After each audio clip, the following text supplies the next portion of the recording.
Guys, आज जो हम कॉमिक्स शुरू करने जा रहे हैं ये एक बेहतरीन कॉमिक्स है। इसमें एक्शंस भी है, इमोशंस भी है और इस कॉमिक्स में ऐसे मोमेंट्स भी हैं जिनमें हम आयरन मैन को एसगार्डियन वेपन के साथ काम करते हुए भी देखेंगे। थॉर के हैमर के जैसे और सारे वेपन्स का अर्थ पर आना और उन्हें उठाने वालों का अलग ही रूप ले लेना, एसगार्ड का वो पुराना राजा जिसे ओडिन की जगह होना था, ये सब इवेंट्स को हम जानेंगे। और एक अच्छी बात यह है, इस कॉमिक्स का एंड कुछ ऐसा है जैसा रियल में नॉर्स मैथोलॉजी में भी हो चुका है। तो अब बिना किसी देरी के कहानी को शुरू करते हैं। कहानी शुरू होती है इजिप्ट के एक डेजर्ट से, जहां एक प्लेन में बैरन ज़ीमो और सिन किसी चीज को ढूंढने के लिए आए हैं। बैरन कहता है रेड स्कल के कोड्स को तोड़ पाना बहुत ही मुश्किल काम रहा, लेकिन अब जब तुम साथ हो तो ये थोड़ा इजी हो सकता है। जिस पर सिन जवाब देती है हाँ, क्योंकि मैं मेरे पापा की बेटी हूँ। और हमें पता चलता है कि सिन रेड स्कल की बेटी है और उसी की तरह उसका भी फेस रेड स्कल के जैसा ही है। फिर वो दोनों शिप से नीचे उतरते हैं और एक पत्थर से धूल साफ करते हुए बैरन को एक रेड स्कल का निशान मिलता है। फिर ज़ीमो सिन से पूछता है क्या तुम्हारे पास इसकी की है? तो सिन की दिखाते हुए बोलती है मुझे पता था इस चाबी की एक दिन जरूरत पड़ेगी, और उस की से वो लॉक को ओपन करती है। जिसके बाद वो दोनों सीढ़ियों से नीचे आते हुए एक बंकर में जाने लगते हैं। ज़ीमो बोलता है इस जगह का पता तो मुझे आज तक नहीं था। सिन बताती है जब वो सिर्फ 6 साल की थी तो एक बार रेड स्कल ने उसे ये जगह दिखाई थी, पर अभी जब ये सब लोग बात कर ही रहे थे कि उस जगह की प्रोटेक्शन में खड़े रोबोट्स एक्टिव हो जाते हैं और उन दोनों पर अटैक करने लगते हैं। ज़ीमो कहता है क्या तुम ये भूल गई थी कि यहाँ पर कोई रोबोट्स भी हैं? जिस पर सिन जवाब देती है नहीं, उसे याद था, वो तो बस थोड़ा एक्सरसाइज करना चाहती थी, जिस वजह से उसने इन्हें आने से पहले डीएक्टिवेट नहीं किया था। फिर वो दोनों मिलकर उन रोबोट्स को ख़त्म कर देते हैं। जिसके बाद सिन एक सीक्रेट चैम्बर में जाते हुए ज़ीमो से कहती है मैं इस ब्लू लेदर बुक को कभी नहीं भूल सकती। आखिरकार ये अब मेरी हुई। ज़ीमो कहता है ब्लू लेदर, ये किस तरह के जानवर का फ्लैश हो सकता है? सिन बोलती है ये एक तरह का रिचुअल है जिसमें मैजिकल वर्ड्स लिखे जाते हैं। ये लेदर मरे हुए अटलांटिस लोगों की खाल का है। तो ज़ीमो कहता है गुड, लेकिन क्या तुम अब मुझे ये बताओगी आखिर इसके अंदर क्या चीज़ है? तो सिन ज़ीमो से कहती है इसमें कुछ खास नहीं है, बस मेरे फादर का फेल्यूर है इसमें, जो वो कभी समझ ही नहीं पाए। लेकिन तभी सीन शिफ्ट होता है और हमें 1942 का टाइम दिखाया जाता है। ये वही टाइम है जब वर्ल्ड वॉर सेकेंड चल रहा था। यहाँ पर रेड स्कल अपने कुछ जादू मंतर करने वालों के साथ खड़ा कुछ मैजिकल स्पेल ट्राई कर रहा है और उसके आसपास अटलांटियंस के कुछ लोग भी कैद हुए लटके हैं। जैसा कि आप जानते ही हैं कि रेड स्कल हमेशा से ही पुराने मैजिक और स्टोरीज में बिलीव करता है। वो अपने एक तांत्रिक से कहता है तुमने तो कहा था ये अटलांटियंस काफ़ी होंगे। तो वो तांत्रिक जवाब देता है हाँ मैंने कहा था, क्योंकि ये काफ़ी भी हैं। और तभी वहाँ आसमान में बिजली चमकने लगती है। तांत्रिक बोलता है ये बिजली इशारा है हमारे गिफ्ट्स के आने का। स्कल कहता है लेकिन ये नीचे क्यों नहीं आ रहे हैं? फिर तांत्रिक जवाब देता है वो नीचे आएंगे। जिस पर रेड स्कल गुस्साते हुए कहता है लेकिन ये चीज़ यहाँ पर क्यों नहीं लैंड हो रही है? क्या तुम मेरी प्रॉब्लम समझ नहीं रहे हो? रेड स्कल बोलता है मैंने इतना सारा टाइम इन माउंटेन्स में छुपे रहस्यों को ढूंढने में लगा दिया, और अब जब मुझे वो चीज़ें मिल रही हैं तो तुम्हारी वजह से वो कहीं और जाकर के लैंड हो रही हैं। तांत्रिक कहता है मैं उनकी शक्तियों को कंट्रोल नहीं कर सकता मेरे मालिक, मैं बस उन्हें बुला सकता था। ये उनकी मर्जी है कि वो किस जगह पर जाएंगे, पर मैं आपकी इतनी और मदद कर सकता हूँ कि वो जिस जगह पर भी गिर रहे हैं उसका पता मैं लगा सकता हूँ। जिस पर रेड स्कल कहता है मुझे जल्दी ही उन जगह का पता बताओ, क्योंकि मैं तुम्हारे साथ बात करने में अपना टाइम वेस्ट नहीं करना चाहता। जिसके बाद वो उस तांत्रिक को वहीं छोड़कर उस जगह जाने लगते हैं जहाँ कोई चीज़ लैंड हुई थी। अगली सुबह कैप्टन अमेरिका, नेमोर और बकी उस जगह छानबीन करने के लिए आते हैं क्योंकि नेमोर किसी को ढूंढ रहा है। बकी बताता है यहाँ पर रेड स्कल का नामो निशान नहीं है, लेकिन मैंने किसी तांत्रिक जैसे दिखने वाले को यहाँ पर देखा है तो मैंने उसे पकड़ लिया। क्या तुम लोग उसे देखना चाहोगे? नेमोर कहता है क्या तुमने मेरे लोगों को वहाँ पर देखा? क्योंकि यहाँ पर नेमोर अपने कुछ अटलांटियंस को ढूंढ रहा है। बकी जवाब देता है हाँ, मैंने उन्हें देखा, लेकिन मेरी मानो तुम उन्हें ऐसी हालत में नहीं देख पाओगे। नेमोर बोलता है, आखिर उनके साथ हुआ क्या है? फिर वो लोग उसी जगह पर आ जाते हैं जहां पिछली रात रेड स्कल ने कुछ तंत्र मंत्र किया था।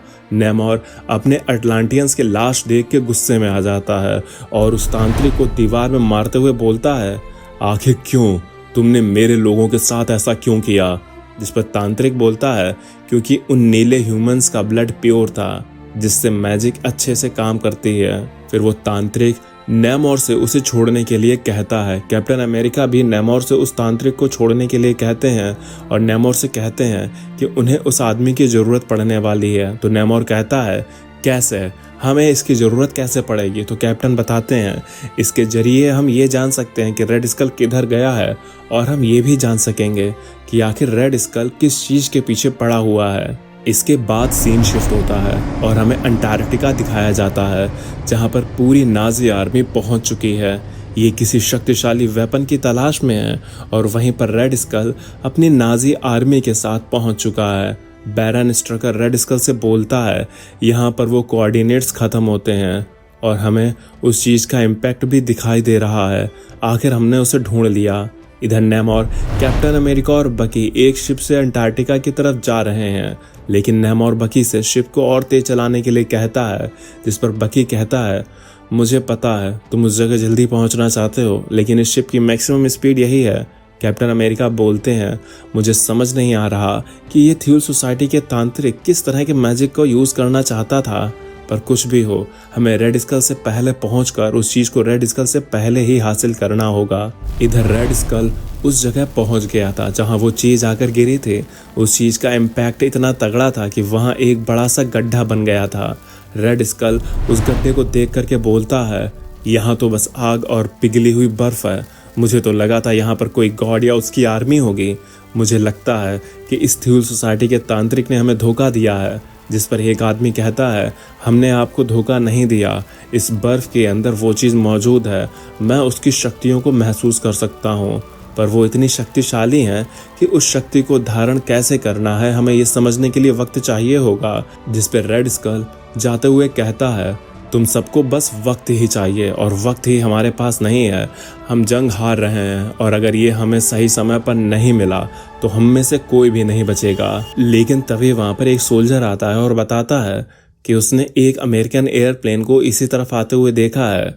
इधर कैप्टन का शिप लैंड होने के लिए नीचे आता है, लेकिन तभी एक बर्फीले दानव जैसा मॉन्स्टर उनके एयरप्लेन को पकड़ लेता है। इधर दूर से बैरन स्ट्राइकर ये सब कुछ देख रहा था। उसके सोल्जर्स स्ट्राइकर से ऑर्डर मांगते हैं, जिस पे स्ट्राइकर जवाब देता है, हम तब हमला करेंगे जब ये उस मॉन्स्टर से लड़ने में बिजी होंगे।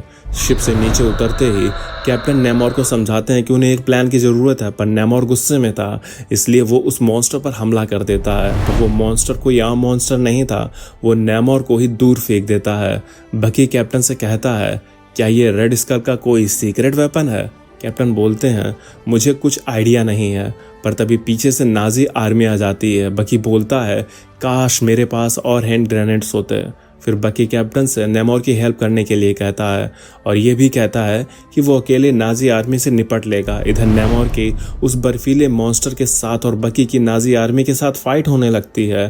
कैप्टन अमेरिका भी उस मॉन्स्टर के ऊपर चढ़कर उसका कान खींचते हुए नेमोर से कहते हैं, जल्दी से इसे नीचे गिराओ, लेकिन वो मॉन्स्टर कैप्टन को ही नीचे गिरा देता है। फिर वो मॉन्स्टर नाजी आर्मी के टैंक पे भी अटैक करने लगता है, लेकिन तभी एक एयरप्लेन से रेड स्कल बाहर देखते हुए बोलता है, ये कैप्टन हर जगह मेरे काम में अपनी टांग अड़ाने आ जाता है। जिसके बाद वो अपनी मशीन गन से नीचे मौजूद सभी लोगों पर फायर करने शुरू कर देता है, लेकिन गोलियों की वजह से वहाँ की जमी हुई बर्फ टूटने लगती है, जिस वजह से वो सब लोग वहाँ से डूबने लगते हैं। लेकिन कैप्टन अमेरिका डूबते हुए बकी को बचाने में कामयाब हो जाता है, पर नेमोर रेड स्कल के भाग जाने की वजह से काफ़ी ज़्यादा नाराज़ था। कैप्टन कहते हैं, उसे पकड़ने के लिए हमें गुस्सा नहीं बल्कि एक प्लान की ज़रूरत पड़ेगी। इधर रेड स्कल के शिप में बैरन स्ट्राइकर को ये लग रहा था कि उसने कैप्टन अमेरिका और उसके साथियों को नीचे सभी लोगों को मार दिया है, लेकिन रेड स्कल कुछ और ही सोच रहा था। वो सोच रहा था, इतनी मेहनत करने के बाद उसे बस निराशा ही हाथ लगी। तभी हमें सिन की आवाज़ आती है जो कि बैरन ज़ीमो को उस बुक में लिखी हुई इस स्टोरी को बता रही थी। वो ज़ीमो से कहती है, उस रात मेरे फादर ने सबसे झूठ बोला था कि उन्हें वहाँ पर कुछ नहीं मिला था। उन्हें एक हैमर मिला था जिसे वो कभी उठा नहीं पाए। ये हैमर आसमान से आकर गिरा था। इसके बाद हमें वो हैमर दिखता है जिसके लिए रेड स्कल आया था और वो उसे उठा नहीं पाया था। फिर सीन शिफ्ट होता है प्रेजेंट में और हमें सिन और ज़ीमो दिखाए जाते हैं। ज़ीमो कहता है, तो तुम्हारा मतलब ये है कि वो हैमर गॉड ने नाजीज के लिए भेजा था। सिन कहती है, वो हैमर उस वक्त बुलाए तो गए थे पर मेरे फादर और उनकी सेना में से कोई भी उन्हें उठा नहीं पाया था। और फिर जंग का जो परिणाम रहा वो तो सबको पता है। लेकिन तभी वहां पर सब कुछ हिलने लगता है। सिन कहती है, लगता है यहाँ पर अर्थक्वेक आया है। जिस पर ज़ीमो टॉन्ट मारते हुए बोलता है, मुझे तो लगा था कि ये भी तुम्हारे फादर का कोई ट्रैप है। फिर वो दोनों ऊपर सरफेस की तरफ आने के लिए भागते हैं। ऊपर आते ही सिन ज़ीमो को गिरा देती है और उसकी तरफ गन पॉइंट करके कहती है, सॉरी ज़ीमो, हमारा साथ बस यहीं तक था और इसके आगे का सफ़र मुझे अकेले तय करना होगा। और इतना कहकर वो ज़ीमो को गोली मार देती है। जिसके बाद सिन ज़ीमो का एयरक्राफ्ट लेकर वहां से उड़ के चली जाती है।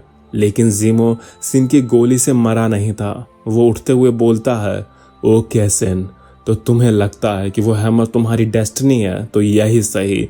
लेकिन अब तुम चैन से नहीं जी पाओगी क्योंकि तुमने अभी अभी ब्रांड न्यू दुश्मन बना लिया है।